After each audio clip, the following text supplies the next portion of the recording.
नमस्कार। कोरोना से जुड़े इस खास शो अफवाह बनाम हकीकत में आपका स्वागत है। इस शो के जरिए हम कोरोना बीमारी से जुड़ी नई नई जानकारियां आप तक लेकर आते हैं। देश से विशेषज्ञों को बुलाते हैं जो बिल्कुल सटीक जानकारी आप तक पहुंचा सके। अब वैक्सीनेशन शुरू हो चुका है तो सबकी नजर इसी बात पर है कि किस तरह के साइड इफेक्ट्स हो रहे हैं, किस तरह की दिक्कतें आ रही हैं। हमारी कोशिश यही है कि तमाम सवालों के जवाब आपको इस शो के जरिए दे सके। तो बने रहिए हमारे साथ। मैं हूं अदिति राजपूत। सबसे पहले शुरुआत करते हैं भारत में आज के कोरोना के आंकड़ों से, जो कि बड़ी राहत दे रहे हैं। पिछले 24 घंटों में भारत में 137 कोरोना मरीजों की जान गई है, जो कि 23 मई यानी कि 7 महीनों के बाद सबसे कम पहुंचा है ये नंबर।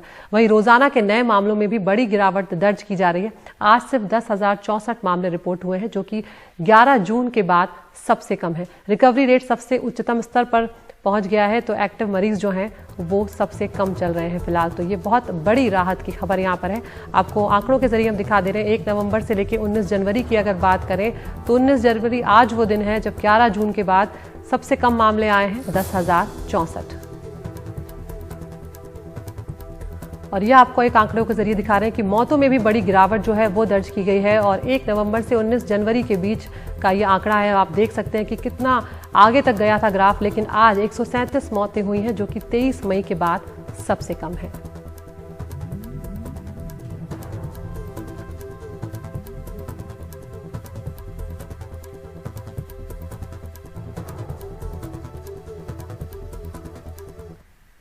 और अब रुक कर रहे हैं हमारी टॉप स्टोरी का। कोरोना वैक्सीन को लेकर वैक्सीन बनाने वाली कंपनी भारत बायोटेक ने कोविड का टीका लगवाने को लेकर लोगों को आगाह किया है।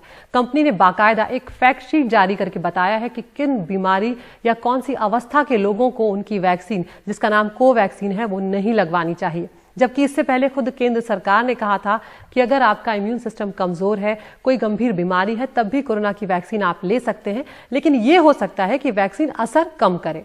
अब सवाल ये उठ रहे हैं कि वैक्सीनेशन शुरू होने के 3 दिन के बाद ये फैक्ट शीट क्यों आई है। हमारे साथ 2 खास मेहमान यहाँ पर जुड़ने जा रहे हैं। डॉक्टर राकेश मिश्रा हैं, डायरेक्टर हैं centre for cellular and microbiology Hyderabad से, और डॉक्टर राकेश अग्रवाल हैं, डायरेक्टर हैं Jawaharlal institute of post graduate medical education and research के। तो आप दोनों का बहुत बहुत स्वागत है। डॉक्टर राकेश मिश्रा, सबसे पहले मैं आपके पास आना चाहूंगी। यहाँ पर ये बहुत बड़ी बात है क्योंकि 4.5 लाख लोगों का वैक्सीनेशन हो चुका है, और 3 दिन के बाद जब भारत बायोटेक की ये फैक्ट शीट आई है, जो कहीं ना कहीं सवाल इसलिए भी खड़े कर रही है क्योंकि केंद्र सरकार ने ये कहा था कि अगर किसी का इम्यून सिस्टम कमजोर है, अगर कोई गंभीर बीमारी से ग्रस्त है, तब भी वो वैक्सीन ले सकते हैं, लेकिन ये हो सकता है कि वैक्सीन उनकी शरीर पर असर थोड़ा कम करे, लेकिन वैक्सीन नहीं लगवाने की बात नहीं की गई थी। अब ये जो बात भारत बायोटेक की तरफ से आई है, ये थोड़ी नई है और ये सरकार के बयान से अलग है। मैं इसको कुछ एक बहुत बड़ी चीज नहीं मानता हूं, क्योंकि अभी जो है शुरुआती दौर है और वैक्सीन के लिए लोगों में थोड़ी शंकाएं हैं, कुछ एक सर्टेन रूप में। तो इसके लिए सबसे बड़ी चीज अभी इस समय ये है कि हमको ये देखना चाहिए कि सब कुछ सेफ हो, कोई किसी के ऊपर कोई गंभीर असर ना हो वैक्सीन का, जिससे कि लोगों का आत्मविश्वास बढ़े और लोग आगे आएं और वैक्सीन का उपयोग करें। क्योंकि अभी इस इतने महीनों के बाद हमको, जिसको बोलते हैं कि एक अपर हैंड मिला है इस डिजीज में। जैसे आप देख रहे हैं कि केसेस कम हो रहे हैं इस समय, और इस समय वैक्सीन का बहुत जबरदस्त इस्तेमाल करके हम इसको एक्चुअली पार हो सकते हैं इस मुसीबत से। तो आपने देखा होगा जैसे विदेशों में कुछ लोगों की मौत हुई है वैक्सीन लगाने से, जो और ज्यादातर लोगों को जो हुआ है वो बहुत कमजोर या उनको गंभीर बीमारियां थी। अब वो ऐसे ही खराब हालत में थे और वैक्सीन के थोड़े से माइनर इफेक्ट से भी वो एक, जिसको बोलते हैं कि टिप ऑफ हो गया, मतलब पांसा जो है पलट गया उनके अगेंस्ट में। तो इसलिए मेरे ख्याल से भारत बायोटेक एक खास एहतियात के लिए यह कर रही है, जिससे कि कोइंसिडेंट या एक्सीडेंट या इस तरह चांस से खराब समाचार ना आए कि कोई आदमी बीमार था और बीमार पड़ गया इसलिए। और अभी बहुत लोगों को लगाना है, तो कुछ लोग थोड़े दिन वेट कर सकते हैं। तो मैं इसको एक, जिसको बोलते हैं कि एक ओवर सेफ्टी एक्स्ट्रा प्रिकॉशन के तौर पे लूंगा, क्योंकि सरकार का मत तो ठीक है, इसके इन वैक्सीन की टेस्ट हो चुका है और इनसे सेफ्टी में कोई इशू नहीं है। तो जिन लोगों को कुछ इस तरह की बीमारी है वो लगवाएं, उनको भी फायदा होगा। लेकिन मेरे ख्याल से भारत बायोटेक थोड़ा और सुरक्षित तरीके से आगे बढ़ना चाहती है, इसलिए उन्होंने ये किया हुआ है। हमको इसको कुछ ज्यादा इससे परेशान नहीं होना चाहिए। बिल्कुल डॉक्टर साहब, ये बहुत ही संवेदनशील मसला है। कई लोगों की मेहनत है वैक्सीन के पीछे और पूरे देशवासियों की सेहत का मामला है और इसीलिए हम चाहते हैं कि तस्वीर पूरी तरह से साफ होना चाहिए। आप कह रहे हैं परेशान यहाँ पर नहीं होना चाहिए। डॉक्टर राकेश अग्रवाल, आपका भी यहाँ पर मैं विचार यहाँ पर जानना चाहूंगी, क्योंकि 3 दिन बीत चुके थे, कई लोगों को लग चुका है और कहीं ना कहीं ये भी आ रहा है कि क्या इन 3 दिनों में वैक्सीनेशन के दौरान क्या ऐसे कोई अनुभव हुए हैं जिसके बाद फैक्ट शीट में बदलाव किए गए, इसलिए ये सवाल उठ रहे हैं। मैं नहीं समझता कि हमारे देश से कोई ऐसा डेटा आया है जिसकी वजह से फैक्ट शीट बदली जाए। हमें ये समझना पड़ेगा कि मेडिसिन में चीजें दिन पे दिन बदलती रहती हैं और खासतौर पे जो चीज बिल्कुल नई है, जैसा कि ये वैक्सीन, ऐसी चीजें बदलती रहेंगी। कभी कभी किसी को ये बोलना कि उसको वैक्सीन नहीं मिले, इसके कई कारण हो सकते हैं। उसमें साइड इफेक्ट होने का रिस्क हो, ये केवल एक ही कारण है और ये एक्चुअली कम इंपॉर्टेंट कारण। दूसरा कारण हो सकता है कि वो लोग जिनमें की दवा का असर नहीं होगा उतना अच्छा, कंपनी वाले डेफिनेटली उस मामले में इंटरेस्टेड होते हैं कि उनको हम वैक्सीन ना दें। और हर किसी का तरीका उसी चीज को देखने का 2 अलग तरीके का हो सकता है। जैसे डॉक्टर देखते हैं और जैसे दवा की कंपनी देखती है, उनका देखने का नजरिया अलग हो सकता है। तीसरी चीज, जैसा कि नॉर्वे के एक्सपीरियंस से हम देख रहे हैं, लोग बहुत चिंतित हैं कि वहां 28-29 लोगों की मौत हो गई वैक्सीन मिलने के बाद। लेकिन अगर आप नॉर्वे सरकार का अपना ओपिनियन देखें, वो ये कहते हैं कि 1 सप्ताह में नॉर्वे में, उनके देश में इतने एल्डरली लोग हैं, इतने लोग इंस्टीट्यूशनलाइज्ड या सीनियर लोगों की और एल्डर लोगों की जो फैसिलिटीज हैं, हॉस्पिटल्स हैं, उनमें हर हफ्ते कुछ सैकड़ों लोगों की मृत्यु होती है। तो अगर आप वैक्सीन उस उम्र के लोगों को देंगे, 75 से 80 साल के, या जो लोग पहले से की बड़ी बीमारी है, तो उनमें स्वाभाविक है कि कुछ लोग वैक्सीन की वजह से नहीं, बट जो अपने आप स्वाभाविक रूप से होना था, उनकी मृत्यु हो सकती है। तो जब ऐसा होता है, ताकि लोगों का विश्वास वैक्सीन में रहे, तो भी ऐसा किया जाता है कि हम उन लोगों को वैक्सीन ना दें जहां पर कि स्वाभाविक कुछ होने का रिस्क ज्यादा है। तो मुझे लगता है, जैसा कि डॉक्टर मिश्रा ने भी बोला, ये इसलिए किया गया है, ना कि उन लोगों में क्योंकि कोई रिस्क ज्यादा है वैक्सीन लेने से। सो हम परेशान ना हो, चिंतित ना हो, वो बेहतर होगा, ना कि हम हर छोटी छोटी चीज को बहुत बारीकी से देखते रहें। बिल्कुल डॉक्टर साहब, इसीलिए हम आप लोगों को बुलाते हैं ताकि तस्वीर जो है वो साफ हो पाए। डॉक्टर राकेश मिश्रा, यहाँ पर जो भारत बायोटेक ने बताया है उसमें कई सारी बातें जो हैं वो कही गई हैं कि जो लोग गंभीर बीमारी से पीड़ित हैं या जो गर्भवती महिलाएं हैं या जो स्तनपान करा रही हैं महिलाएं, और भी कुछ चीजें हैं, अगर आप समझा सकें हमारे दर्शकों को कि अब जब वैक्सीन लेने जाएंगे तो किन किन बातों का खास तौर से ध्यान रखना है, ये जो भारत बायोटेक की फैक्ट शीट आई है इसको लेकर।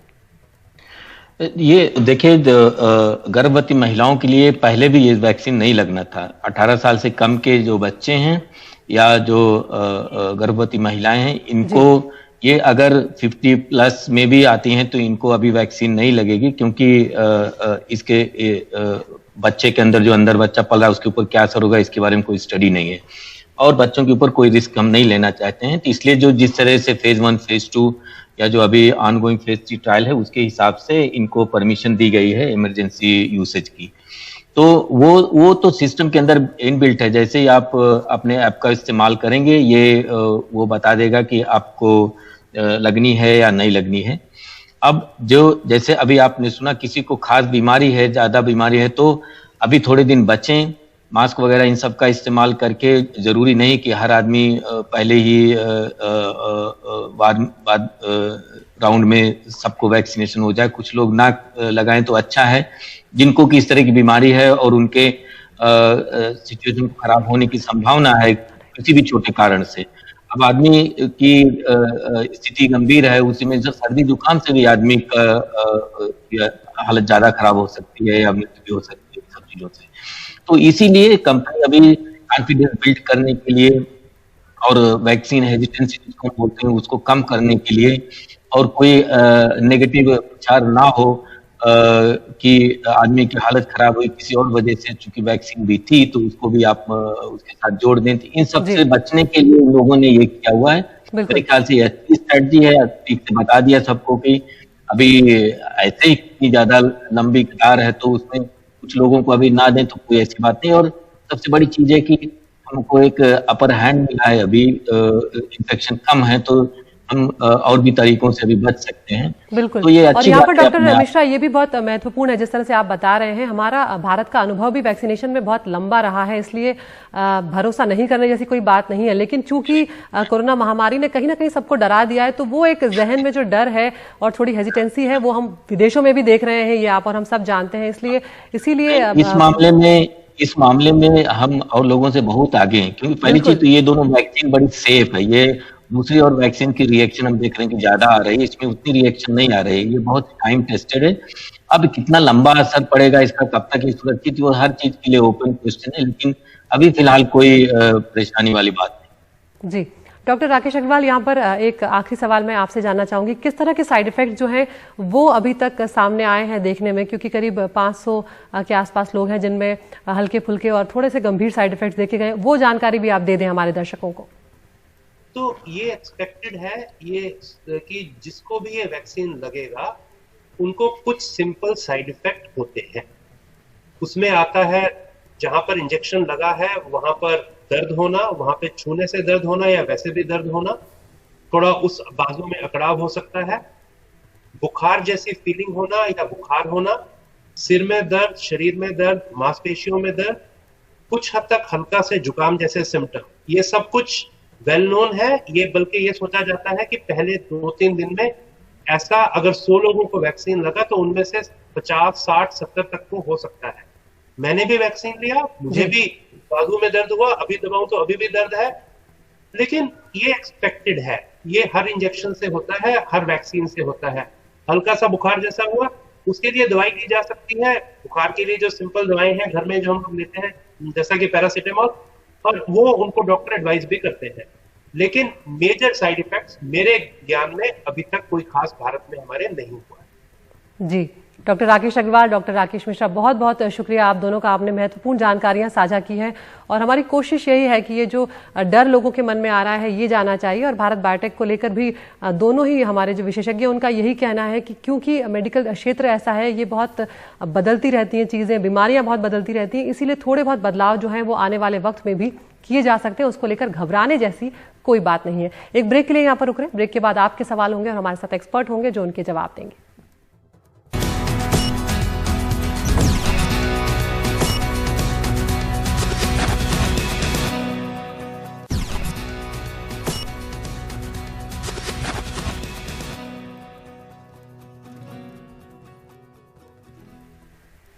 और अब बात करते हैं टॉप स्टोरी 2 की। यूरोपियन देश नॉर्वे से खबर आई, फाइजर की वैक्सीन लगाने के बाद 29 लोगों की वहां पर जान चली गई, जिसने नॉर्वे में लोगों की चिंता जो है उसे बढ़ा दिया। नॉर्वे में सिर्फ एक ही वैक्सीन लगाई जा रही है, जो है फाइजर की वैक्सीन।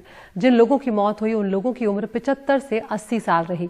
नॉर्वे प्रशासन ने अपनी गाइडलाइंस को बदल दिया है और कहा है कि वैक्सीन लगाने से पहले सतर्कता से पहचान की जाए कि जो गंभीर रूप से बीमार है या बहुत ज्यादा उनकी उम्र हो चुकी है, उन्हें जांचने के बाद ही जरूरी लगे तभी टीका लगवाएं। और इस पर बातचीत करने के लिए हमारे साथ खास मेहमान जुड़ रहे हैं। सैयद हैदर हुसैन हैं, सीनियर लेक्चरर हैं हॉगरूट स्कूल नॉर्वे से और पत्रकार भी रहे हैं। हैदर साहब, आपका बहुत बहुत स्वागत है यहाँ पर। बहुत कहीं ना कहीं चिंता दूसरे देशों में पैदा कर रही है खबर, क्योंकि हम जानते हैं कि अब बहुत से देशों में वैक्सीनेशन शुरू हो गया है। हालांकि भारत में फाइजर का वैक्सीन नहीं लग रहा है, लेकिन नॉर्वे में ये जो खबरें आई हैं, किस तरह के साइड इफेक्ट्स हो रहे थे और मौतों की क्या वजह अभी सामने आई है? देखिए, ऐसा है कि नॉर्वे ने क्रिसमस ईव से फाइजर में वैक्सीन लगाना शुरू की है और इन्होंने फैसला ये किया कि सबसे पहले हम जो लोग बूढ़े और बीमार हैं हम उनको ये दवा लगाएंगे और वैक्सीन लगाएंगे। तो यहाँ नॉर्वे की जो औसत उम्र है, एवरेज उम्र है, वो 90 साल उससे ऊपर है। इस वजह से ऐसे बहुत से लोग जो कि ओल्ड होम्स में रहते हैं, यहाँ पर आपको पता है कि ये सहूलत है कि जब इंसान बूढ़ा हो जाता है तो उसके लिए अलग एक हॉस्पिटल टाइप की जगह बना दी जाती है, जहां पर अक्सर ये बूढ़े अफराद रहते हैं, जहां पर इनकी निगहदाश्त और इनकी टेक केयर की जाती है। तो हुआ ये कि जब इन लोगों को वहां पे बूढ़े लोगों को जब ये वैक्सीन लगाई गई फाइजर की, तो कल रात तक 33 अमवात हुई हैं उन लोगों की जिनको ये वैक्सीन लगाई गई।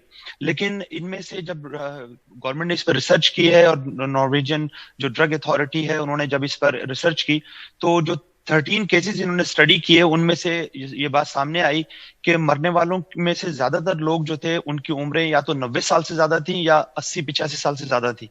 यानी वो एक टर्मिनल यानी स्टेज पर थे, और ऐसे लोगों के अंदर जब साइड इफेक्ट्स हुए तो वो उसको बर्दाश्त नहीं कर सके। तो इसीलिए नॉर्वेजियन गवर्नमेंट ने ये कहा है कि अब 75 साल से ऊपर के जो लोग जिनको ये दवा वैक्सीन लगाई जाएगी, उनको पहले डॉक्टर से जो है मुआयना करवाया जाएगा, और जब डॉक्टर अप्रूवल देगा उसके बाद उन्हें दवा ये दी जाएगी। तो लेकिन ये कि यहाँ पर कोई पैनिक नहीं है। ये बड़ी दिलचस्प बात है कि जैसा कि मैं देख रहा हूँ इंटरनेशनल मीडिया में, और इवन ये कि ऑस्ट्रेलिया, इंडिया और दूसरे मुल्कों में ये खबर बहुत यानी हेडलाइंस के साथ नश्र की जा रही है कि नॉर्वे के अंदर 29 या अब तो 33 डेथ हो चुकी हैं।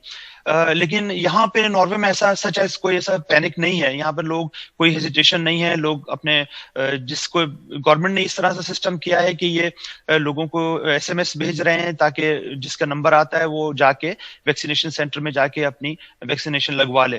तो लेकिन यहाँ पे ना तो किसी शख्स ने वैक्सीनेशन लेने से इनकार किया है, और ना ही यहाँ पर कोई सच सोसाइटी में पैनिक है। आप यकीन कीजिए कि पिछले 3 दिनों से यहाँ पर ये खबर ही नहीं है। यानी इवन कल गवर्नमेंट ने पार्लियामेंट के अंदर जो हमारी वजीर आजम है अर्ना सुलबर्ग ने ऐलान किया कि हम रिस्ट्रिक्शंस जो हैं वो हम यानी कम कर रहे हैं। यानी जो स्कूल वगैरह थे वो रेड लेवल पे थे, अब उनको ऑरेंज पे ले आए हैं। तो यहाँ तो इसके अपोजिट हो रहा है।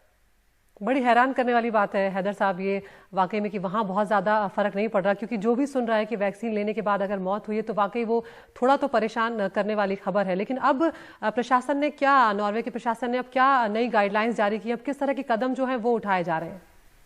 नॉर्वेजियन ड्रग अथॉरिटी ने परसों ऐलान किया था कि देखिए 75, जैसा मैंने भी कहा, 75 ईयर्स से जो ऊपर के लोग हैं उनको वैक्सीन लगाने से पहले डॉक्टर मुआयना करेगा, और अगर वो उनको फिट करार देगा वैक्सीनेशन के लिए तब उनको वैक्सीनेशन दी जाएगी। क्योंकि जो साइड इफेक्ट्स, जो डेथ हुई हैं वो साइड इफेक्ट से हुई हैं, लेकिन उनकी जो मरने वाले हैं उनकी जो डेथ की जो उन लोगों की जो एज है वो 90+ और 80+ है।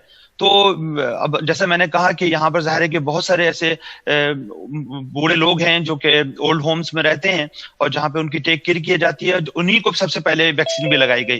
तो अब तक जो है नॉर्वे में तकरीबन 58,000 लोगों को वैक्सीनेशन लगाई जा चुकी है, और अब मेडोर्ना भी जो है वो अप्रूव हो गई है। यहाँ नॉर्वे ने उसको अप्रूव कर दिया है, और 28 जनवरी तक जो एस्ट्राजेनेका है उसको भी शायद अप्रूवल मिल जाए। तो फिर ये होगा कि दूसरी वैक्सीन्स भी जो है वो लोगों को लग सकेंगी। जी, बहुत शुक्रिया सैयद हैदर हुसैन साहब आपका इस तमाम जानकारी के लिए। नॉर्वे से हमारे साथ जुड़े, उन्होंने बताया कि वहाँ पर 33 लोगों की अब तक वैक्सीनेशन के बाद जान जा चुकी है, लेकिन गाइडलाइंस बदल दी गई है। बहुत ज़्यादा वहाँ पर प्रभाव उस चीज़ का नहीं देखा जा रहा है फिलहाल। और अब वक्त है दर्शकों के सवालों का, और हमारे साथ रोज़ नए मेहमान जुड़ते हैं। आज हमारे साथ डॉक्टर विकास मौर्य हैं, डायरेक्टर एंड हेड हैं पल्मोनोलॉजी, फोर्टिस हॉस्पिटल, शालीमार बाग, दिल्ली के। डॉक्टर साहब आपका बहुत बहुत स्वागत है, आपने वक्त निकाला हमारे साथ। पहला सवाल जो है वो चंचल पूछेंगी उज्जैन से। नमस्कार, मैं चंचल उज्जैन से। मेरा सवाल है कि 50 साल से ज्यादा उम्र के लोगों को कोई बीमारी होगी तो उन्हें कोरोना की वैक्सीन दी जाएगी या नहीं, या उससे पहले कोई टेस्ट होगा? धन्यवाद। नहीं, देखिए जैसे कि आ रहा है कि जो वैक्सीन है हम 50 साल से ऊपर भी ऐसे ये दी जा रही है, लेकिन हाँ हमें इस बात का ध्यान रखना है, जैसे अभी ये आ ही रहा है कि आपने अगर कोई बीमारी है, आपको आप गंभीर रूप से पीड़ित हैं या फिर आप हॉस्पिटलाइज्ड हैं, तो हॉस्पिटलाइज पेशेंट्स हैं या गंभीर रूप से पीड़ित हैं तो उनमें इस बात का ख्याल रखा जाएगा कि उनमें शायद वैक्सीन या उनमें वैक्सीन नहीं दी जाएगी। तो ये अभी कहते हैं कहा जा ही रहा है कि हमें जब भी हमें वैक्सीन लेने जाना है तो हमें अपनी पूरी बीमारी का हमें ब्यौरा देना है। जैसे अगर आप ऐप के अंदर जब आप डालोगे तो उसमें आपका पूछा जाएगा कि आपके ऊपर क्या क्या बीमारियां हैं, क्या है, वो सारा ब्यौरा आपने देना है। तो जैसे कि अभी देखा जा रहा है, जैसे नॉर्वे में हमने देखा कि वहाँ पे जो हॉस्पिटलाइज जो थे 90 साल से ऊपर के या 80 साल से ऊपर के थे, जिनमें गंभीर रूप से बीमारियां थी, उनमें साइड इफेक्ट देखने को मिले और कुछ मौतें भी हुई। तो इसी तरह ये देखा ये है कि अगर जो हम 50 साल से ऊपर हैं और गंभीर रूप से पीड़ित हैं तो उनमें हॉस्पिटलाइज है तो उनमें बीमारी जो दवाई जो है वो मुझसे नहीं लगाई जाएगी। तो और अगर आप ये इससे ऐसी पीड़ित नहीं है तो हम दवाई लगाने में कोई हानि नहीं है। बिल्कुल, तो वैक्सीन लगवाने से पहले एक बार डॉक्टर्स को जानकारी दे दी जाना बेहतर होगा। अगला सवाल बेंगलुरु से पूछेंगे प्रियंका बाजपेयी। हेलो, मैं प्रियंका बाजपेयी बैंगलोर से। मेरा सवाल ये है कि अगर किसी को बीपी या हार्ट रिलेटेड इश्यूज हैं तो क्या उसे वैक्सीन लेने के पहले कोई टेस्ट करवाना होगा? नहीं, देखिए, आपको जैसे मैं पहले ही बता रहा था, अगर आपको ऐसी कोई गंभीर बीमारी है जिसमें आपको साइड इफेक्ट होने का खतरा ज्यादा रहता है तो आपने पहले ही ये बताना है डॉक्टर को। ये आपको जैसे मैं, क्योंकि जितनी ज्यादा आपको बीमारियां हैं और अगर वो गंभीर हैं और आप ऑलरेडी हॉस्पिटलाइज हैं तब तो आपने हमें कहते हैं ध्यान इसमें देना होगा। लेकिन अगर बीमारी गंभीर नहीं है तो इसमें ऐसा कोई हमें घबराने वाली बात नहीं है। तो हम डॉक्टर साहब, वैक्सीन से पहले कोई टेस्ट तो नहीं कराना होगा? नहीं, इसमें कोई टेस्ट कराने की कोई जरूरत नहीं होती। ऐसी कोई रिकमेंडेशन नहीं है कि हमें कोई टेस्ट करा के हमें ये देखना है। क्योंकि मूलतः जो लोग कहते हैं हेल्दी लोग हैं, घर में हैं, अपने कहते हैं दवाइयां लेके कंट्रोल में हैं, तो अपना जाके वैक्सीन लगवा सकते हैं। बिल्कुल, बहुत शुक्रिया डॉक्टर विकास मौर्य, आपने तमाम जानकारी हमारे साथ साझा की। तो वैक्सीनेशन लगने तक अपना ख्याल रखें, मास्क पहने, हाथ थोड़े थोड़े अंतराल के बाद धोते रहें और सोशल डिस्टेंसिंग का पालन करें। आज के लिए इतना ही, नमस्कार।